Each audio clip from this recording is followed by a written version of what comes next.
It's Jimmy. It's Jimmy.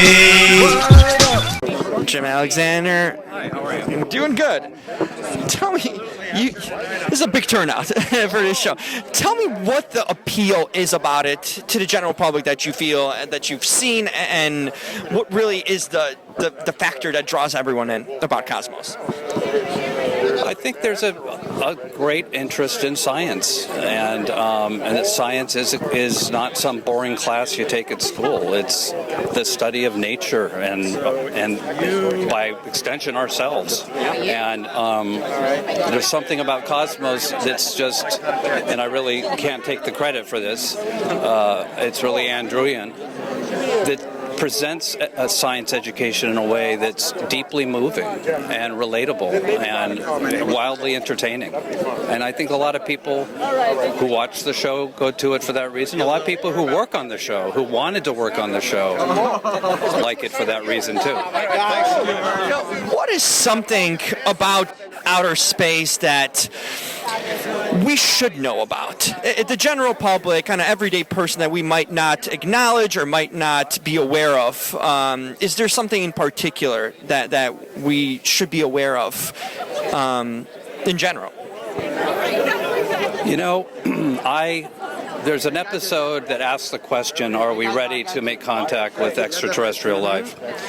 And the answer to the question in some ways is no. We haven't taken the time to understand other life on this planet besides our own and the way they think and communicate. And I think people will be pretty amazed and never quite look at, say, bees the same way again when they learn that bees are the only other species besides humans that use symbolic language and mathematics to communicate with one another. It's very humbling. And if we don't take the time to understand what bees are saying, who are we to talk to aliens? You know? I can't even remember what your question was. I like where it went off to.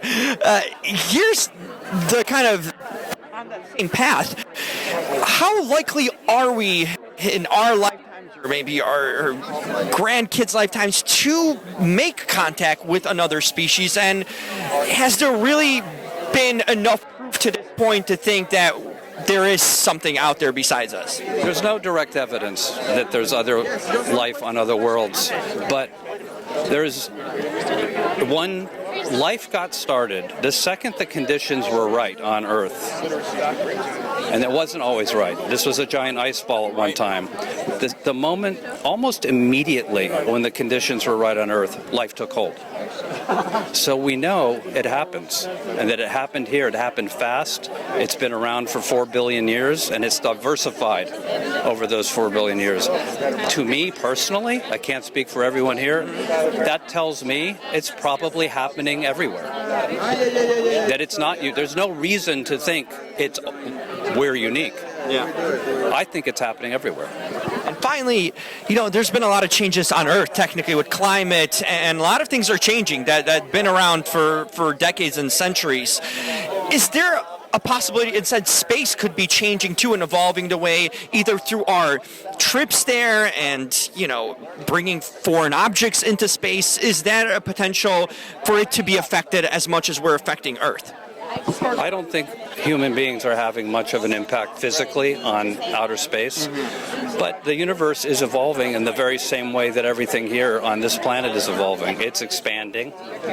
Galaxies are forming. Galaxies are dying. If there's one pattern that's recognizable throughout nature on every scale, it's that the universe makes things, breaks things, and makes new things out of the broken stuff. So it's happening everywhere, on every scale. That's well said. Thank you so much. Really appreciate it. Yeah.